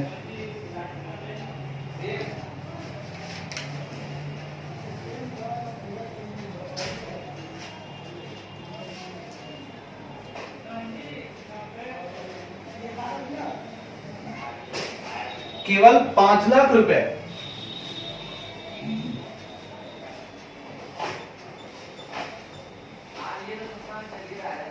हुई है और 2019-20 और 20-21 और वर्ष 2019-20 तथा 2020-21 तथा 2020-21 no issuance of new long term debt, कोई नया दीर्घकालिक ऋण जारी नहीं हुआ है, में कोई नया दीर्घकालिक ऋण जारी नहीं हुआ है।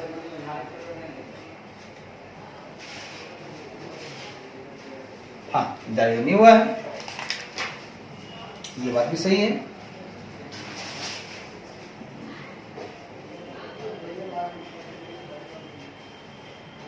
पहले तो 5 लाख था ही, 18-19 था ना, तभी से किस में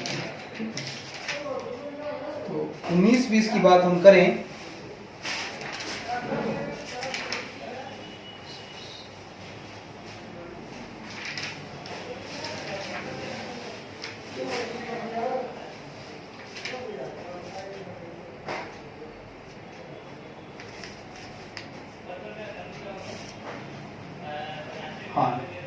बड़ा है 50,000, 5 से 5,50,000 है ना। Both the gross profit and net profit margin, सकल लाभ और शुद्ध लाभ मार्जिन दोनों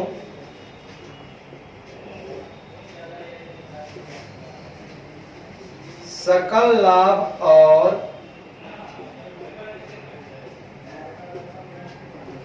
लाभ और शुद्ध लाभ दोनों, शुद्ध लाभ मार्जिन दोनों हैव डिक्लाइन सब्सटेंशियली, दोनों में काफी गिरावट आई है, दोनों में काफी गिरावट आई, सब्सटेंशियली डिक्लाइन कर गया है। हाँ, देख लीजिए, ग्रॉस प्रॉफिट और नेट प्रॉफिट घट रहा है, नेट प्रॉफिट घट रहा है, काफी घट रहा है, 875 हो रहा है, 321, काफी घट रहा है। The relation between the to suggests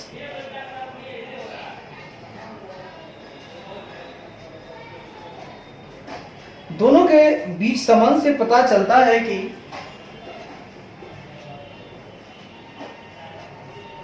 दोनों के बीच संबंध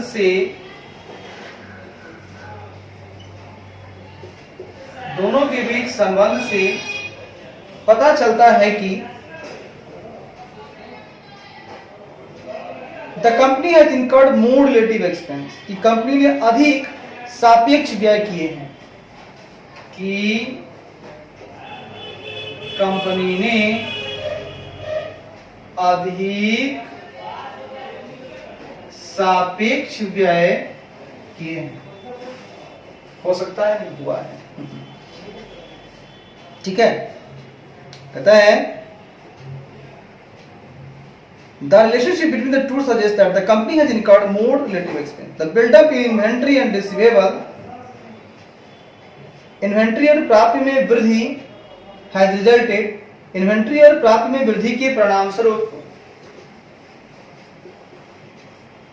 इन्वेंटरी और प्राप्य में वृद्धि के परिणाम स्वरूप में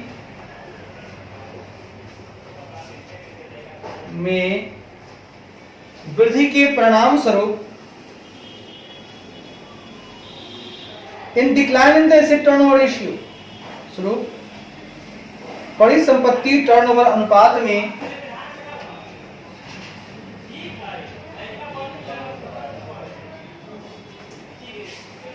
टर्नओवर कारोबार अनुपात में, इसको कारोबार बोल सकते हैं, परिसंपत्ति कारोबार अनुपात में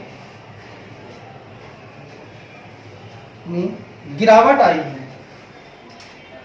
अनुपात में गिरावट आई है, comma, and this coupled with the decline in profit, और साथ ही और लाभप्रदता में गिरावट के साथ, और लाभप्रदता में गिरावट के साथ, और लाभप्रदता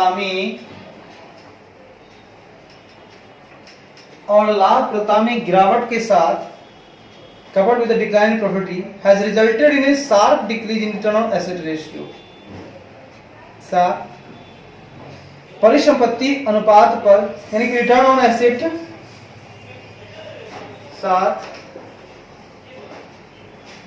रिटर्न ऑन एसेट अनुपात में तेजी से कमी आई है, में तेजी से कमी आई, इसमें बहुत तेजी से कमी आई। तो सुनिए दोस्त, इस बात को पहले समझ लीजिए। अच्छा सवाल था। बहुत अच्छा मजा दिया है, एंजॉय कीजिए इसको। ठीक है, तो मेरा शुरू से कहना है, सुनिएगा, कि चालू अनुपात और आपका जो त्वरित अनुपात है, करंट रेशियो और क्विक रेशियो, वो आपको आदर्श अनुपात जो उसका 2:1 और 1:1 है उससे कम है। यानी कितना कितना है? तो करंट रेशियो इसका निकल रहा है पहले साल का 1.19, दूसरे साल का 1.25, तीसरे साल का 1.20, जो कि 2 से कम है। और इसका क्विक रेशियो जो है 1 से कम है, जैसे कि 0.43 है, 0.46 है, 0.40 है, तीनों साल का कम है।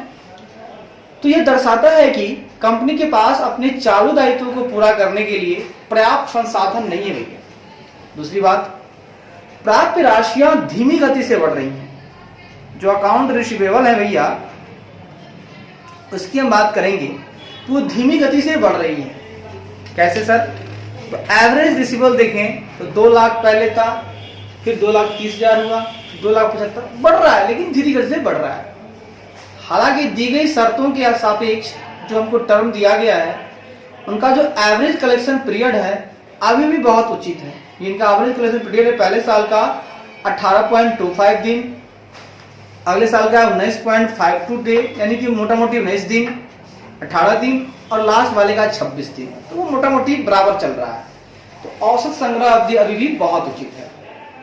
अगला कहता है इन्वेंट्री टर्नओवर भी धीमा हो रहा है। इन्वेंट्री टर्नओवर अगर बात हम करें तो ये पहले 8 था, फिर 8.18 हुआ, फिर 6.11 हो गया। तो 8 तो ठीक है, बाद में धीमा हो गया। तो कह रहा है इन्वेंट्री टर्नओवर भी धीमा हो रहा है, जो इन्वेंट्री में सापेक्षिक वृद्धि का संकेत देता है। क्योंकि आपका इन्वेंट्री बढ़ता जाएगा, थोड़ा सा इन्वेंट्री बढ़ा तो इन्वेंट्री के बढ़ने से टर्नओवर का रेशियो घटेगा। सही बात है। अगला कहता है प्राप्य और इन्वेंट्री में वृद्धि इस तथ्य के साथ कि नेट वर्थ में बहुत कम वृद्धि हुई है। हाँ, नेट वर्थ में बहुत कम वृद्धि है। प्राप्य में बहुत, इन्वेंट्री भी बढ़ा, रिसीवेबल भी बढ़ा, मतलब खूब उधारी बेचे हम, माल भी खूब लाए, लेकिन जो मेरा नेट वर्थ था, जो होना चाहिए था, उसमें बहुत कम वृद्धि हुई है। मतलब हमको प्रॉफिट बड़ा कम हुआ है भैया। जिस हिसाब से हमने इन्वेंट्री लाया, स्टॉक लाया है, जिस हिसाब से हमने उधार माल बेचना शुरू किया है, तो उधार माल लाओ बेचोगे तो भैया नेटवर्थ कहाँ से आएगा? तो नेटवर्थ उस हिसाब से नहीं बढ़ा, क्योंकि हमारा रिसीवेबल ज्यादा होने लगा है।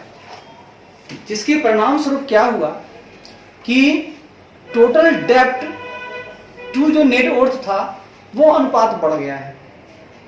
अब देखिए ना, हम जो इन्वेंट्री परचेज कर रहे हैं तो टोटल डेप्ट हम देखें तो नेटवर्थ तो मेरा कम गया और डेप्ट मेरा बढ़ गया।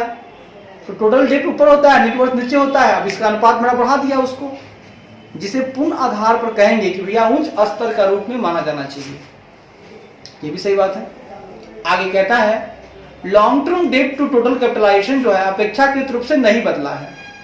देखिए तो लॉन्ग डेट हाँ नहीं बदला है, 0.33 है, 0.32 है, 0.32 है, तो नहीं बदला है। इस तथ्य के साथ कि वर्ष 2019-20 में केवल 50,000 रुपए की रिटेन अर्निंग हुई है और वर्ष 2019-20 तथा 2021 में कोई नया दीर्घकालिक ऋण जारी नहीं हुआ है, लॉन्ग टर्म डेट इशू नहीं हुआ है। अगला कहता है कि सकल लाभ और शुद्ध लाभ मार्जिन दोनों में काफी गिरावट आई है। जैसे पहले 0.21 था एक साल, फिर है 0.16, फिर है 0.13, काफी गिरावट है। नेट प्रॉफिट की बात करें तो 0.07 था, फिर 0.04 आया, फिर 0.02 आया, बड़ा गिरावट है। तो इसका मतलब कि दोनों के बीच संबंध से पता चलता है कि कंपनी ने अधिक सापेक्ष व्यय किए हैं। सही बात है। अगर सकल लाभ गिर रहा है मतलब आपने रिलेटिव एक्सपेंस उसके मतलब सकल लाभ के हिसाब से जो खर्चा था, डायरेक्ट कॉस्ट ज्यादा किए आप। शुद्ध लाभ के लिए जो था आपको सेलिंग डिस्ट्रीब्यूशन एक्सपेंस जो था वगैरह वगैरह, ये ज्यादा आपने खर्च किया, ठीक है, ज्यादा खर्च किया तो सही बात है, इसलिए अब गिरावट आया होगा। आगे कहता है इन्वेंट्री और प्राप्य में वृद्धि के परिणाम स्वरूप जो रिसीवेबल आपका बढ़ा, इन्वेंट्री बढ़ा, और परिणाम स्वरूप क्या हुआ कि जो आपका एसेट टर्नओवर रेशियो था, एसेट टर्नओवर रेशियो है ना, इन्वेंट्री बढ़ा रहे हैं, आप रिसीवेबल बढ़ा रहे हैं, तो अब चूंकि तो रिसीवेबल टर्नओवर जो है आपका उसमें गिरावट आ गई है ना। सेल तो सेल रहा, सेल तो सेल रहा, 3 लाख 2 लाख 1 लाख लगभग, सॉरी इन्वेंट्री क्या बोल रहे हैं, टर्नओवर रेशियो ना क्या है। देखिए इन्वेंट्री टर्नओवर रेशियो कह रहा है इन्वेंट्री और प्राप्त में वृद्धि के परिणाम स्वरूप इन्वेंट्री टर्नओवर रेशियो में गिरावट आई है और लाभप्रदता में गिरावट के साथ इन्वेंट्री और एसेट अनुपात में तेजी से कमी आई है। देखिएगा उसमें तो थोड़ा सी गिरावट आई है, हल्की सी गिरावट आई है इन्वेंट्री और रिसीवेबल के कारण इन्वेंट्री टर्नओवर में, लेकिन प्रॉफिटेबिलिटी में जो गिरावट आ गई है इसलिए रिटर्न ऑन एसेट में जो अनुपात है उसमें और तेजी से कमी आई है। तो ये कुछ एनालिसिस है, 2-4 बार सुन करके समझ करके कुछ बातों को याद करना पड़ता है। आप कॉमर्स में आए हैं, कॉमर्स का मतलब होता है तोताराम। कॉमर्स में जो तोताराम बन गया भैया कमाल हो गया, और समय मांगता है। अब किसी चीज को याद करने में तो समय लगेगा ना, तो तोता को रटाने में समय लगता है। तो समय दीजिए, एक ही नियम में बताऊंगा, आप मुझे समय दो मैं आपको डिग्री दूंगा। एक कहानी एकदम बेटर है, समय लगेगा इसमें लेकिन धैर्य के साथ और सही दिशा में काम करना होगा। रटना है भैया, बस इतना रट, समझ में आ गया, रटना चलो, रटते जाओ रटते जाओ रटते जाओ, अपने आप हो जाए। रटन विद्या है भैया। अब आपके दिमाग का चेकिंग हो रहा है कि आप कितना रट सकते हो और कितना दिन में रट सकते हो, ये आपके ऊपर। चलिए जहां रहिए, मस्त रहिए, मुस्कुराते रहिए, घुमाते रहिए, और आपको कहना है वेल डन संतोष। हमेशा आना है we are energetic, we are energetic. और रिवीजन का जो भी शॉर्टकट आपके पास जो लेवल है पूरा देखें, पूरा देखें। मेरे हिसाब से मेरे एक ही गुरु हैं जो आदरणीय हैं, शायद उनका फासला ज्यादा नहीं होगा, हो सकता है हमसे छोटे ही हों, लेकिन हमारे जो सीए सर हैं, स्वप्निल पत्नी जिनका नाम है भैया, मैं तो उनका कायल। दूसरी तरफ हमारे पास है अंकित ओबरे, जिनका भी मैं कायल। अब बात आ गई तीसरी तरफ, तो तीसरी तरफ तो फिलहाल कोई है नहीं, फिलहाल तीसरी तरफ कोई है नहीं। तो इन दोनों का नाम जपते रहिए, इनकी बातों को सुनते रहिए और कमाल करते रहिए। चलिए